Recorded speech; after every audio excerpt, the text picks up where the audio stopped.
What's up, you guys? Godzilla Fan Freaks coming at you today with another figure review. And today we're going to be reviewing the M1 Bullmark Titanosaurus. Now, just to get on with the packaging really quick, here's the bag he came in. This was a buy that I got at G-Fest, and I do have to give another shout out to my friend David Dopko. If he wasn't at the same dealer's table looking where I was, I probably wouldn't have picked this guy up. But he pointed it out to me, said it's a great figure, and I asked the price, and for the price, David said I should get it. It's a good deal, so I picked it up, and I was not disappointed. But here's the bag he came in, original, bagging. He was already out of the bag when I bought him, but they had the original bag and everything anyway. So there's the bag. Here's the bag that the little Mechagodzilla that he came with came in. Here is the header card. Very nice header card, I must say. It's in very good condition. Not mint, but very good condition. It actually has all my three favorite kaiju on it too. You got Titanosaurus and Jet Jaguar on this side, and you got King Caesar on that side. You got the Bullmark logo up there in the corner. Even has the original staples in it too. So cool, original M1 Bullmark staples. But a very nice header card. And the last thing was just a little tag that was on his ankle, his little ankle bracelet tag. Just pretty much says M1 Titanosaurus First Edition with partial gray Mechagodzilla. And I'll just tell you guys right now, I got it for 85 bucks. So David said that was a good deal, so I picked it up. Again, thank you, David Dopko. I appreciate your input, and I'm glad I picked this guy up. Thank you again for convincing me to. Let's get on to this beautiful figure. Here he is, and here is the little Mechagodzilla he comes with. Now, like always, if any of my figures come with a little bonus or something extra, I like to go over that first. So Titanosaurus, I'll stick you over here. This little Mechagodzilla, very nicely done. I do like the paint scheme on him. He's kind of like a creamyish grayish for his main base paint, and then he has this kind of metallic turquoise-ish blue on his chest, mostly on his chest and somewhat on his face and his head and everything like that, as well as nice shades of black on the neck, on the arms, and on his legs there. Yellowish, goldish eyes, and some red inside the mouth, and his teeth are all silver. And again, just very nice paint scheme all the way around. Very nice detail, very nice detail for as small as a Mechagodzilla this is. I mean, they really didn't miss anything. You got his MG logos on his arms. You got all the nuts and bolts that are on him and stuff like that, holding all the space titanium plates together. And very nice, interesting pose to see Mechagodzilla in. He kind of just has his arms up in the air like, woo, yay. I don't have him like this. This is the way that he is sculpted. And it's kind of just a very interesting pose. It looks like he's very excited, jumping for joy or something. Very interesting pose for Mechagodzilla. As far as articulation goes on this guy, he has one point. Rich Iso has spin the arms, because everyone loves to spin those arms. But Mechagodzilla's arms don't move. Nothing moves on Mechagodzilla except his waist. So spin that waist. Woo! And with his arms up in the air, he looks like he's going, woo! So, spin the waist on Mechagodzilla. So his waist does spin. So that is the only point of articulation on this guy, but a very nice little tiny Mechagodzilla to come with Titanosaurus here. Now, let's get on to Titanosaurus himself. You all know I love Titanosaurus. He's my favorite kaiju. And it did kind of seem fitting that I should have at least came home from G-Fest with at least one thing of Titanosaurus. And I'm glad I picked this guy up. Again, if David wasn't there, I probably wouldn't have looked twice at this guy, and I probably wouldn't have got him, but I'm glad I got him, thanks to David's input. And I'm very impressed. This is my first figure like this, and when I mean it's my first M1, and it is my first Bullmark. And I don't really collect the figures that have, odd shapes and sizes to them. Of course, Titanosaurus, he's out of proportionate with stuff on his body. His fins are kind of a little small. His tail is insanely small compared to the figure size. And the neck is not long. So, also the coloring is not right. So this is my very first, you know, kind of vintage looking figure, even though this figure's not that much vintage. This figure came out in the 90s, I believe. On the bottom of the foot it says 97. So it's not vintage, but it has like that vintage coloring look to it. And I'll just go on into it with paint scheme. He's a very nice shiny base, you know, red for his main base paint. Just a very nice shiny red kind of all over his body.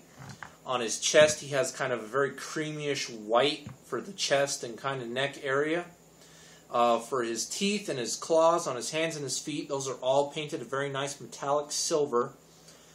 All his fins are a very nice goldish orange, very nicely painted on there. And then my favorite part of him is the very metallic aquish blues that are on his face, his arms, and his legs. That just looks fantastic. He also has a hint of silver running along the top of his tail here. So that's kind of a neat little touch, considering all his, you know, mainly just his teeth and his claws and stuff are silver. Kind of just a nice little hint of silver there, running at the base of this fin, pretty much all the way down to the tip of the tail. His eyes are like Mechagodzilla's, pretty much a very nice yellowish goldish color with, you know, a black slit pupil in. I'm going to get him a little closer to the camera. Sorry for having him such far back. But just very nice paint scheme on this guy. I'm really glad that I was able to get this variant of him, because this figure I know came in different variants. I've seen black ones, I've seen green ones. And when I mean black and green ones, I mean the figure's all painted that way. The eyes and everything. He's just all one solid color. So I was kind of glad that I came across and picked this one up, just because he has so many different colors in him and his eyes are painted and such. Just looks a lot better to me than...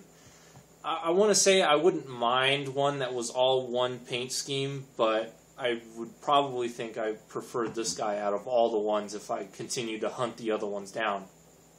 But just very nice paint scheme on this Titanosaurus. I really love it. Again, I'm really happy I picked it up.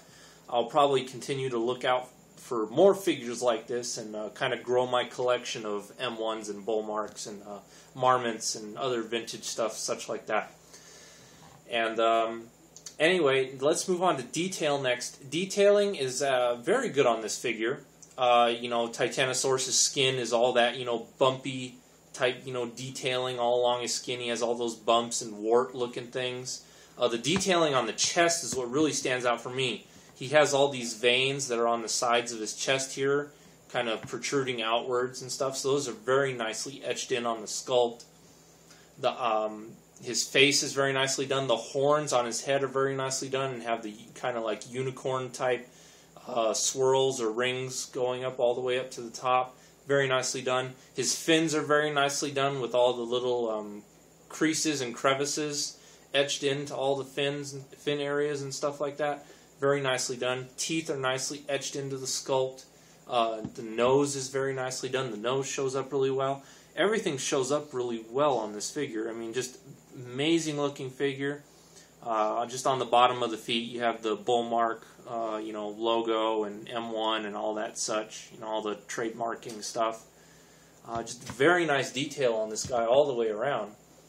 And next, we'll move on to articulation. For articulation, his head does move. You can move it left or right. It will spin a full 360, but why would you need to move it a full 360? His arms do move up and down. They will go with 360, but again, you don't really need them to. His legs will move forward and backwards very nicely. And then his tail will also move, you know, side to side, like so. Pretty much all his joints most likely can move a 360, but again, why would you need Titanosaurus spinning his limbs all out of whack and crap? Again, just doesn't make sense, but whatever. But all his joints, pretty much all his points of articulation do have a movement range of 360 degrees. And that about does it for everything with this Titanosaurus figure. Again, I like it, and now we'll move on to sizing. First, I'll size him up with a basic Bandai figure. Titanosaurus towers over him. I believe Titanosaurus These are about 6 inches, so I'm going to say Titanosaurus here is about maybe 8, I want to say, maybe 8 inches tall. He's kind of like in the 8-inch scale. So that's him, though. That's this figure, though, compared to a 6-inch Bandai. Then, set you off to the side. Here he is next to your basic SH Monster Arts. Again, pretty much 6 inches against 8 inches here. So there he is, though, with the SH Monster Arts Godzilla. And then here he is next to the Bandai Titanosaurus. Just some Titanosaurus comparisons. Very nicely, both these figures look outstanding together. And then here he is. Probably have to pull him back a little more with the X Plus Titanosaurus. There's the sizing between those two. Sizing and comparison between these two, actually, since they're both Titanosaurus figures. Boy, I'm having a tough time pronouncing Titanosaurus. Anyway, there's the comparison between the X Plus and the M1 Bullmark. And then here's the comparison between all three. Hopefully they are all showing up in the camera shot. But there's the comparison between all three of those. So there's all the three Titanosaurus. Golly, I'm having a tough time pronouncing it. Here's all my three Jesus, I'm getting tongue-tied. Great God. Here are my 3 Titanosaurus figures that I own. All together for comparison for this guy. So that's what he looks like compared to his Bandai brother and his X Plus brother. Very great. Again, I plan to maybe hunt down and maybe try looking for more M1 Titanosauruses, or maybe some Bullmarks, or I think M1's Bullmarks are the same thing. I don't know. I really don't have too much knowledge on this figure line, but I definitely plan to look out for more figures, not just Titanosaurus, but other figures as well that kind of have this weird kind of paint scheme, I don't know what you would call it, just odd type of, coloring and, sizing and whatnot. Just some of this kind of vintage looking stuff. I plan to be on the lookout for more of it. I have a new respect of it, especially after watching my buddy Rich's panel at the Godzilla Collectors Group panel at G-Fest 21, and kind of learning a little more about vintage and Bullmarks and M1s and Marmots and such. I kind of have a new respect for them. And because I never really, you guys know, I never really collected anything like that. But now I might start adding stuff like that to my collection. But in all due time. Anyway, you guys, hope you guys enjoyed this review. If you have any questions, of course, put them in the comments. And that's about it, you guys. That's all I got. We are Godzilla fan freaks. God, I'm having a hard time pronouncing words tonight. Ha ha ha. Anyway, we are Godzilla fan freaks. Please comment, like, and subscribe. And we will see you guys in the next video review. Thank you for watching.